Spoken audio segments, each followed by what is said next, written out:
so? Well, I know, because Jeff broke through it that way once before, and we can't afford a new freezing unit.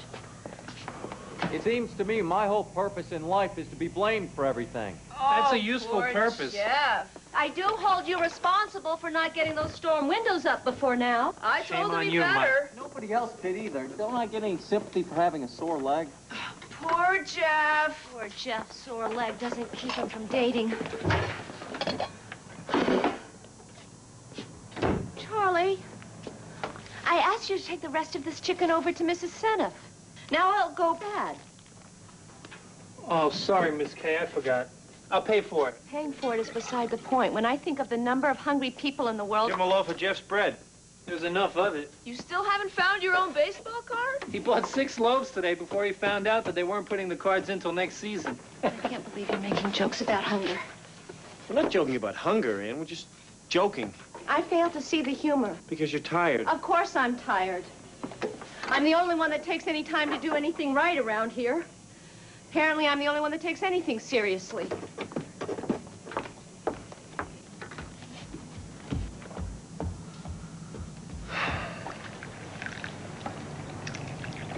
Please don't rub your lip that way, Abel. Please don't what? Every time you do like this, I see your father. Oh, is this today's paper? Yes. Oh, could I have it when you finish? I'm through. Every time I do this. Oh, please don't do that. You remind me of your father when you do that. This? Yes, stop. Your father did that way constantly after his mind went. That's right. Oh, Abe, tomorrow before you pick up Mr. Sloan at the doctor, could you just go to the A&P and get me some mace for his birthday cake? He always notices when I leave out the mace. Mother, I think that's in your imagination. I have no recollection of my daddy doing this. And you weren't married to him for 47 years, were you? Oh, and pick me up some bouillon cubes when you get the mace, Abel. Abel.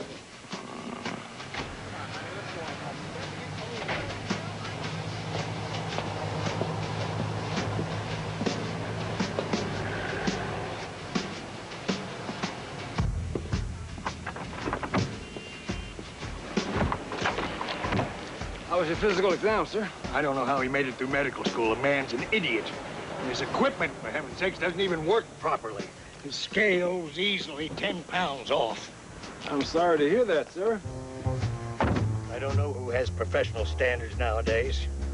He said I was in fine shape for my age. Oh, that's good news. For my age? What did he expect to find when I walked into his overpriced examination room? A decrepit specimen on the verge of collapse?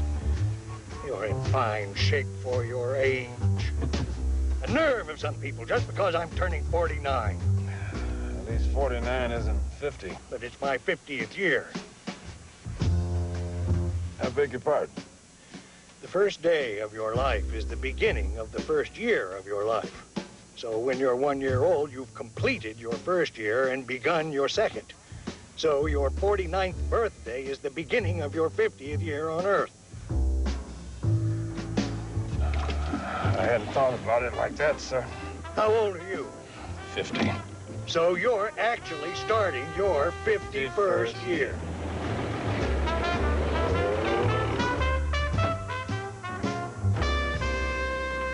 Let's get out of this house as soon as possible. The old man is on a tear.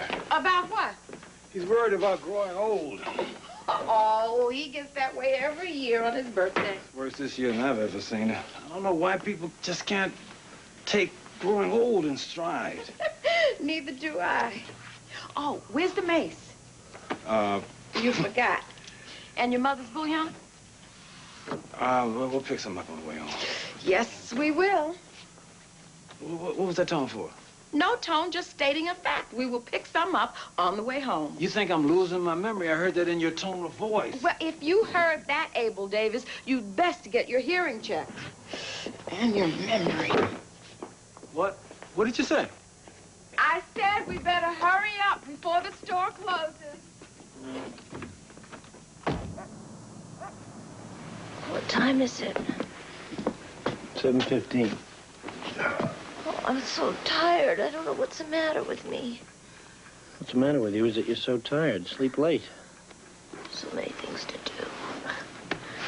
The world will not come to an end. This house will not burn down if you stay in bed for a few hours. I didn't say it would. And you act as if it would, forever telling us how the cow ate the cabbage. What a terrible thing to say. The truth sometimes hurts. I'd like to hear a for instance. Every other sentence out of your mouth is a for instance. How to iron the clothes, how to hang the wash, how to do the dishes, how to do this, how to do that. Yeah, I actually heard you explaining to Charlie that the toilet paper should come over the top. No, it should. It can. It's the right way to do it. It's one way to do it, and a very good way to do it, and maybe even the best way to do it. But it's not the only way to do it.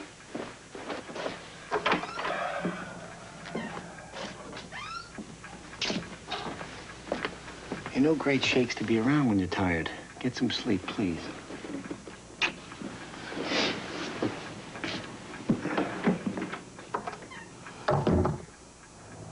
I don't remember anyone telling me we had a dinner engagement.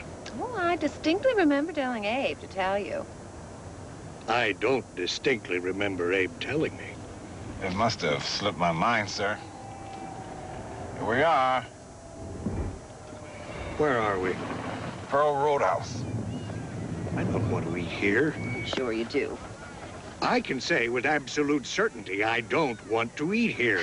Then we'll dance the night away. I don't want to dance the night away. Darling, it didn't slip Abe's mind at all. He was in on the secret. We're having a little surprise birthday party for you. A party?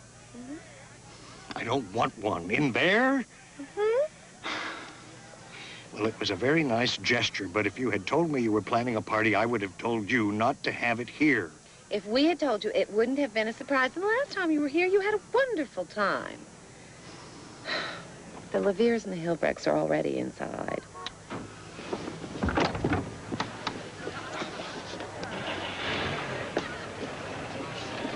Abe, keep the car warm. We'll be right out.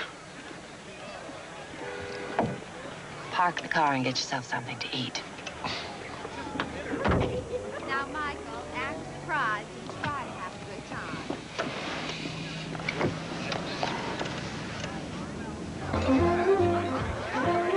Surprise! Happy birthday, Michael! Happy birthday, Michael. You don't look a day over 40.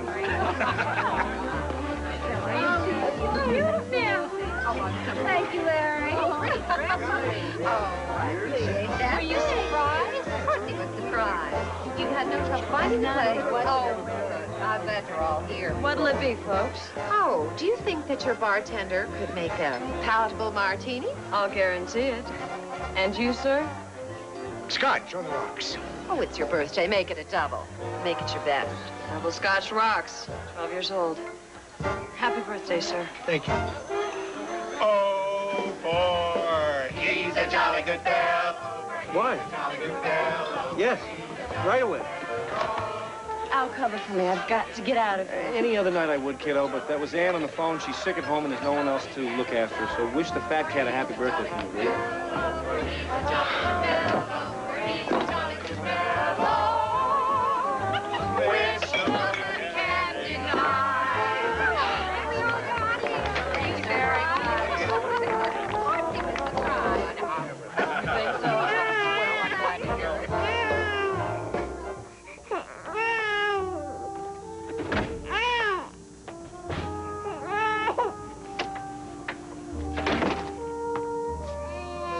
Bed.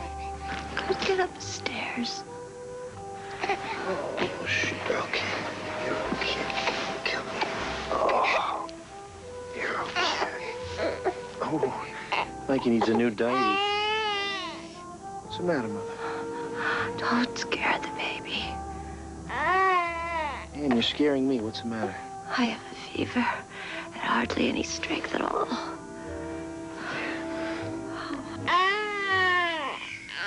You wore yourself out. You probably gave yourself the flu. Did you call Dr. McGee? Yes. I'd have taken Michael upstairs, but I couldn't. He's okay. You're okay, aren't you? Look, come. I have a hard time moving my neck, Al. You know what they say when you can't move your neck. Don't presume the worst. Dr. McGee will give you some penicillin. And presto, you'll be your old self again. kvetching and telling everybody what to do. Come on. I've read a lot about it. So have we all. Doesn't mean you haven't. Come on. Northeastern Ohio. In the Cleveland metropolitan area, there have been more than 280 cases of polio confirmed, making 1946 the worst epidemic for the dreaded disease since the polio epidemic of 1936.